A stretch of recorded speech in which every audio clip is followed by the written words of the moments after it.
Welcome back into another edition of the Arrowhead Pride Chiefs Training Camp Report. Day 14 of full team practice has officially wrapped as the Kansas City Chiefs continue to prepare for their first preseason game this Sunday against the New Orleans Saints. The Saints are actually expected to sign former Chief running back Kareem Hunt to upset all of my dynasty value in rookie running back Kendre Miller. So I'm a little upset about that. But Pete Sweeney joining us live from St. Joseph, Missouri. Sween, what's going on? Yeah, we know Derek Carr can't throw it past the 10-yard line, so it's just going to be checked down city to Kareem Hunt. So Steve, maybe next year. Yeah, not thrilled. We'll see how that plays out for the Saints on Sunday when they take on the Kansas City Chiefs in their first preseason action. But getting back to Tuesday's practice for the Chiefs, not practicing was running back Clyde Edwards-Helaire. He was held out due to an illness once again. Tight end Jody Fortson, of course, defensive tackle Chris Jones, cornerback L'Jarius Sneed also not on the practice field, and no wide receiver Kadarius Toney. I want to start with Chris Jones before we get into some of the other injuries, Pete, because Brett Veach does these kind of weekly chats with the beat writers during training camp and had some comments on Chris Jones and said that they're still working towards a long-term deal. And as of right now, they have no intention of possibly trading the star pass rusher.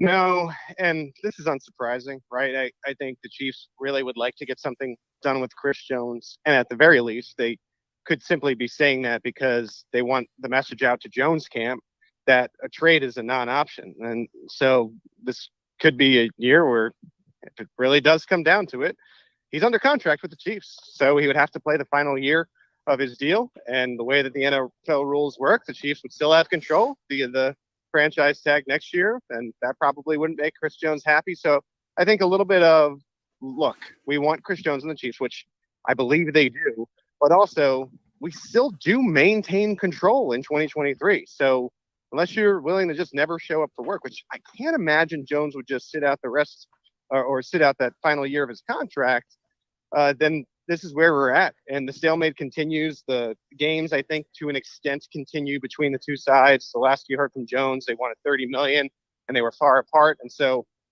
we just continue waiting. But the good news is there's still a month before the regular season. I think Beach was emphasizing that as well. And so I know you've been a little hesitant to say it, but there's just no way. There's no way he's going to hold out this season. For a player at this stage of his career, I understand he wants to get paid and feels like he deserves to get $30 million a year, which I don't disagree with him. He's one of the most impactful individual players in the entire NFL. But at this age, sitting out and trying to come back next season and still say like, oh, I'm definitively one of the 5 best defensive players in all of the NFL, doesn't seem like a smart idea. He is going to play this season for the Kansas City Chiefs. Yeah, I got to think at a certain point he does. Now, am I ready to say that it definitely isn't just the final year of his contract, or do they not come to an agreement? And kind of what happened with Orlando Brown, where, they just end up playing that year out, and we'll see what happens next year. But yeah, I don't see him being moved. I think the most likely scenario for me is the deadline eventually pushes this into happening. Maybe it's not a 4 or 5 year contract. Maybe it's a 3-year contract where there is a little bending on both sides, and Chris Jones is happy and back with the team with at least a week or 2 to prepare. Yeah, I mean, we'll continue to monitor it, as I've been saying every day for what feels like a month now during Chiefs training camp. But I have to imagine they try to get something worked out at some point. Otherwise, I could see this getting pushed towards, getting very close to the regular season before we actually see Chris Jones show up for a Chiefs practice. But I want to bring up Clyde Edwards-Helaire, out again today due to an illness, missed last week, I think, for an illness as well. We've talked about this running back room a lot, Pete, and I don't think that Clyde's job is in jeopardy. At first, I was kind of thinking that, but I kind of tend to think he's kind of a lock just for the depth in the running back room. But with no Isaiah Pacheco, still on a limited snap count in practice, wearing non-contact jersey, Jerick McKinnon getting the veteran treatment, limited work, Deneric Prince is getting a ton of run with this Chiefs offense and continuing to solidify that he should be heavily involved in some way and can be a playmaker for the Chiefs. Yeah, I think Deneric Prince is in a weird way, more of a lock for the team than Clyde Edwards-Helaire. But I also, when I say that, I don't want to just put out there that I think Clyde would ever get cut. I think he's either on the team or traded. I mean, those are the only two options. There's no just cutting a former first-round pick, because I think the Chiefs do see value in him. And I think ideally what they may hope is that he shows that value in the preseason. And maybe if there's an injury around the league, we mentioned Kareem Hunt signing with the Saints. I know that they have the situation with Kabara where he's suspended 3 games. Maybe there's a need for Clyde, a greater need, and the Chiefs can flip him for like what will be a day 3 pick or a conditional day 3 pick, something like that. But I think the most likely scenario is he's just the 4th back on this team. And it's always good to have reliable players at the back end of the room, especially at the running back position. The Chiefs were fortunate that the injuries to Pacheco were at the end of the year and he could play through them, but you just never know. And so I think that was the thought process of keeping Ronald Jones last year, and I think it's going to be the thought process of keeping Clyde this year.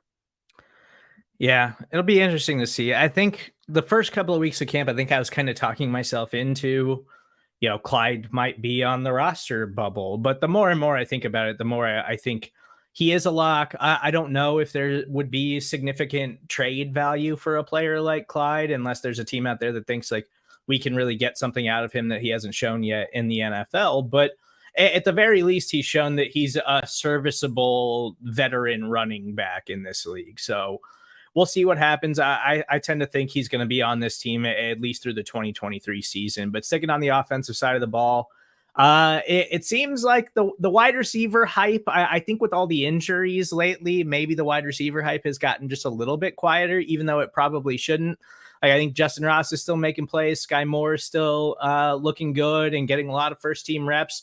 But Rashee Rice, it seems like, had a good day in practice on Tuesday. Yeah, Rice looks good. I know nobody wants to hear this, but there's very clearly a pecking order when it comes to the wide receiver room. You're seeing the majority of the wide receiver reps go to 3 receivers: Marquez Valdez-Scantling, Sky Moore, and then Justin Watson. That's this with Kadarius Toney out of the mix. And a lot of times with the 2s, that's when you see Justin Ross and Rashee Rice and Richie James that are playing with Blaine Gabbert. So as camp goes on, I think you're actually seeing that more and more. And so we'll see if that changes as we go here. I think the preseason can change a lot of things. And when it comes to playbook retention and being able to do it in an actual game, and sometimes after the first preseason game, we'll see changes like that in the lineup where some guys pushed to be on the first team where they were performing with the second team. But yeah, I thought good days for Rice. I think Ross continues to grow and probably keeping 7 receivers now. I had mentioned that. I know that there was information out there that Kadarius could be ready for week 1, which means that would make all this, all these ideas about who to keep a much more interesting conversation, because then another cut would have to happen that would be unforeseen. I think hidden in all these situations with the Chiefs and the roster, and now you have the Amenahue suspension factoring in where he wouldn't count against the initial 53. I just think there's going to be maybe a surprise or 2 when it comes to cuts, because they have to figure out ways to get players onto this roster. And I really do think you're looking at 7 initially in that wide receiver room.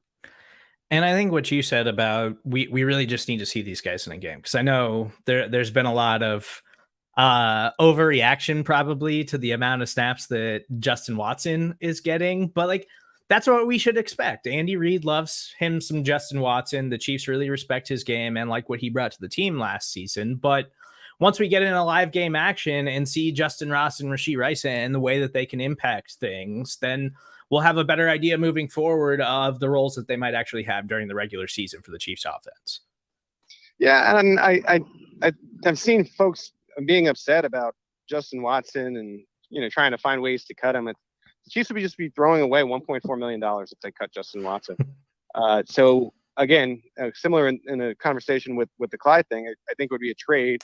I think he's probably more valuable to the Chiefs than anyone around the league, Justin Watson, because of his rapport with Patrick Mahomes and the fact that he really has a great grasp of the playbook and play every position. Man, and it's hard for me to understand all the hate. I mean, there was a situation last year. I remind you guys of with Sky Moore. Kadarius Toney was out in the mix. Sky Moore was really heady about the punt return position, and Justin Watson was just plug and play. And I think that was a really big part of the season for the Chiefs, because the punt returning did cost them a game. Remember the Colts game? And so I don't know, reliable player for the Chiefs. I think the big problem that fans may have with him now, especially the chirpier ones on Twitter, is that he would push Justin Ross off the roster. And I just don't think that's the case. I came into camp thinking, okay, no way Andy Reid keeps 7 receivers. But what has been seen out here has proven otherwise. It's just there's 7 receivers when you count Tony getting reps with the first team. So I think that's what they have in mind right now. Yeah, and I think them keeping 7 wide receivers just speaks to the depth, and we should actually be excited about the fact that the depth looks good enough for them to be like, okay, we have to do it. We can't cut these guys because they're not going to be available if we release them. So they have to make the 53-man roster. Moving to the defensive side of the ball, still no L'Jarius Sneed. He is out of practice, but teams like Steve Spagnuolo is really taking advantage of the time without one of their top cornerbacks and really rotating and kind of seeing what he has in different groupings on the defensive side of the ball. Yeah, it's that situation where it's Jalen Watson and Joshua Williams mixing and matching.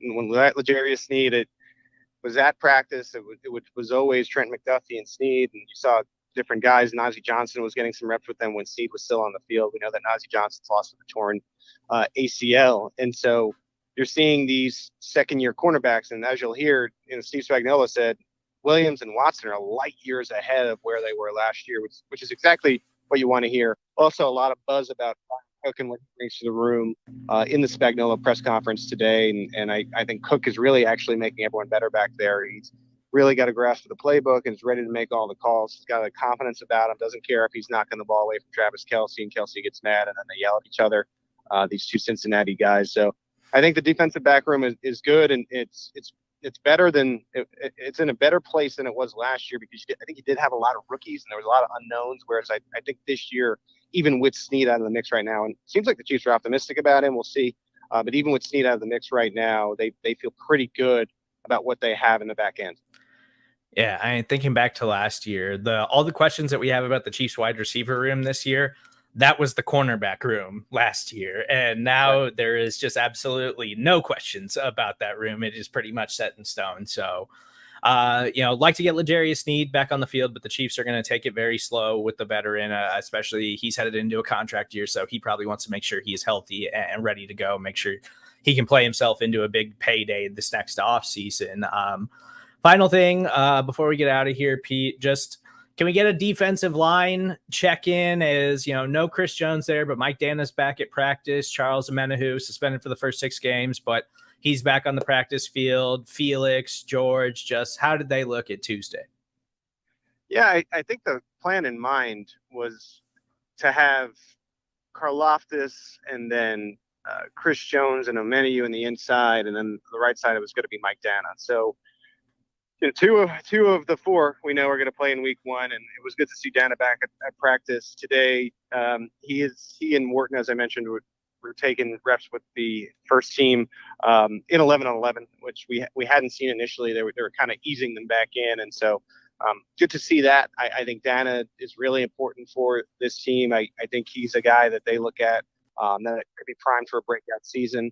I feel like they think that Karlaftis can just pick up where he left off last year with the 5.5 sacks in the last 7 games. And I think they feel okay about the line. You're seeing Turk Wharton mix in there. We know that it's been Derek Nottie as well, got returner for the Chiefs. I think as you get guys back here along the line, you'll probably see less of the Matt Dickersons of the world playing next to Derek Nottie, because I think when you add like a Turk Wharton back in the mix over what would be Dickerson or what was Daniel Wise, I think you should start to feel better about that room in general. And then, kind of going full circle here with the training camp report, the sooner that Chris Jones can get back in this mix, I think the better everybody is going to feel about this team and being able to win and expectations for 2023. Yeah, deservedly so. There is a lot of worry about the defensive line right now. I already talked about Chris Jones. Like, we're talking about one of the 5 most impactful defenders in all of the NFL. So you want to get him back on the field, but I think these reps are really valuable for everybody else in that group. And I think Steve Spagnuolo, that's why we've been seeing a lot of different rotations, a lot of different looks and all that kinds of stuff, because they're trying to make the most of the time that they don't have Chris here and give those guys as many opportunities as possible. Yeah, and it's good for the younger guys to get reps. I mean, if you subscribe to the theory of Chris Jones as just this elite player, who can come in and dominate even with, just 2 weeks of training camp. And this is a great situation because you're getting a lot of these younger guys that are getting reps against each other that'll continue along in the preseason game. And so even beyond Jones and Noddy, with, players that you kind of know, you'll start to understand what you have deeper in the defensive line room if injuries were to happen during the year. So there's always a solace, Steve, right? There's always a silver lining, and I think that's it. Yeah, he's Pete Sweeney. You can follow him on Twitter at PG Sween. If you're listening to us on the podcast, make sure you stick around after the break. We'll hear from Steve Spagnuolo, linebacker Nick Bolton, cornerback Jalen Watson, and tight end Blake Bell. Please make sure you subscribe, rate, and review everything that we're doing here on the Arrowhead Pride Podcast Network, as well as check out all of our training camp coverage at arrowheadpride.com. We will be back tomorrow with another edition of the Arrowhead Pride Chiefs Training Camp Report.